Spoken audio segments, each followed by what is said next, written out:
ladies and gentlemen. My opportunity here today is to perhaps present you with a different perspective. And I'm going to do so by, I know I'm standing here at the United Nations, and this is a world view, but I'm going to try to take this down to a very, very small view. In fact, I'm going to try to focus my comments on those of you in the room today, because the fact that you're sitting here in this room, in this city, from my perspective and the work that I have done, means that you're at risk.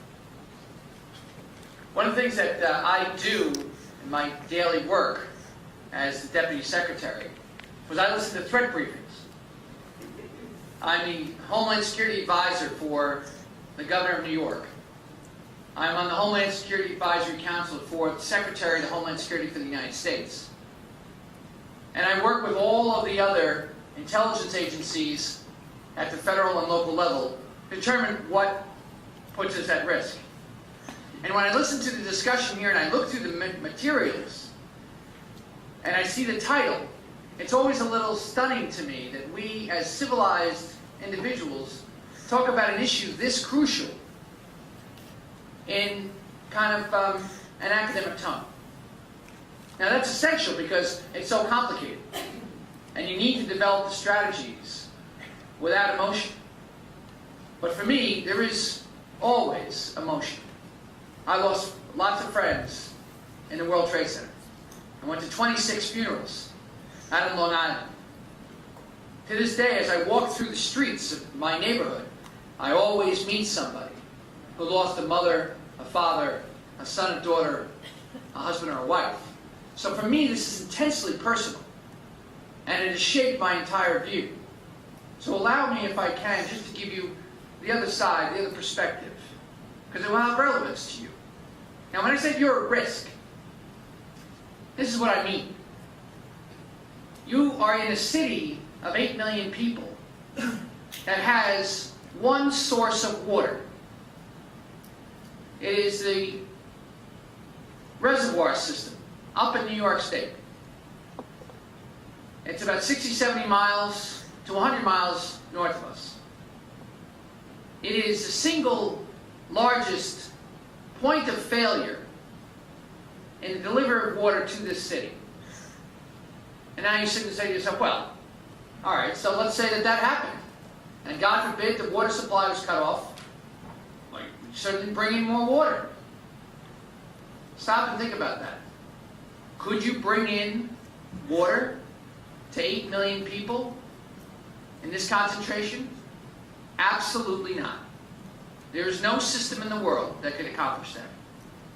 We say, well, we could all leave. We could just get up and go. We could go someplace else where there is water. Really? How long do you think that would take? Manhattan, Brooklyn, the Bronx, Long Island are all islands. If you saw the pictures of recently getting out of Houston with the hurricanes, and you saw all the traffic backed up for miles and miles, I would venture to say it would be worse here. Much worse here. And you said, well, what about Long Island? Doesn't, and perhaps you know your geography and your geology. And you know Long Island sits over the largest aquifer, sole source aquifer, in the northeast and on the eastern seaboard, the Lloyd Aquifer.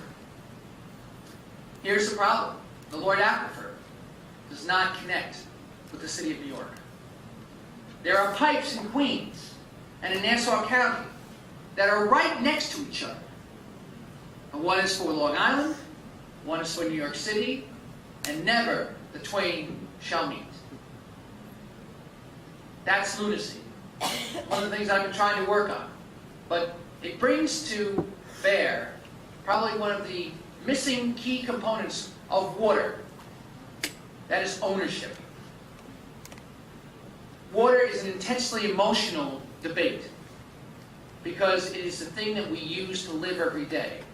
But it's also a question of purity. And when you get into the question of purity and you talk about security, there's very little flexibility.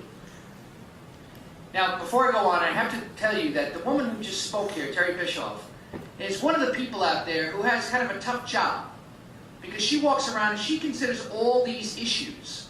But she's the person out in the wilderness saying, you know, I don't want to be the party pooper here, but you gotta be prepared, because things do happen.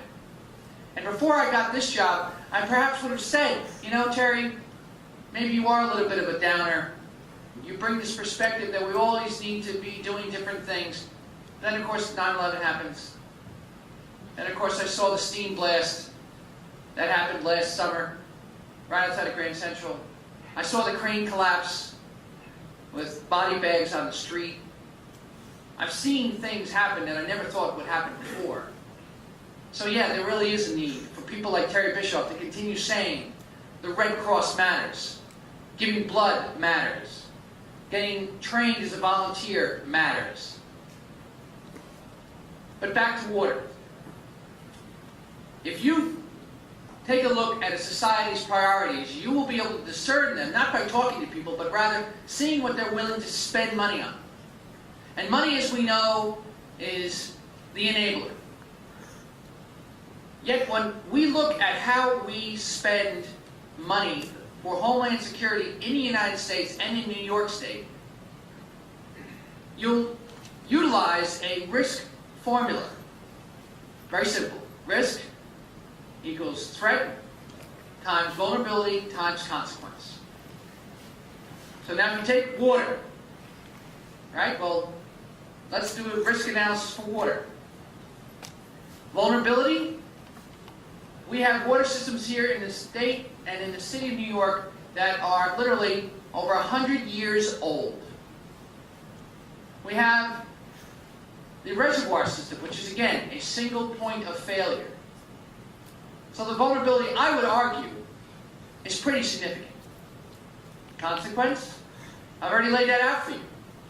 Sitting here trying to evacuate this city would be very, very difficult. There's absolutely no way you could bring in enough water to sustain people. And then the other element of that is that water is only second to air in terms of the timetable of consequence. And within 3 to 4 days, infants and the elderly and infirm would see devastating consequences. So to move to, you got consequence, you have vulnerability, and now threat. That's the problem.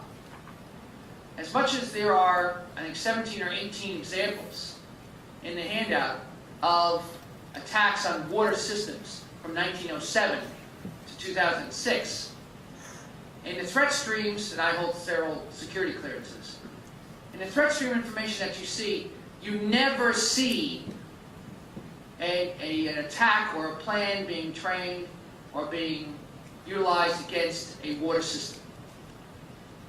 Recently, it has always been transit. Whether Mumbai, whether London, whether Madrid, it has always been transit. But I would argue that that is something that could change in an instant. But nonetheless, the fact that there is really no threat information against water systems currently means that the risk score for water facilities is relatively low as compared to, say, transit.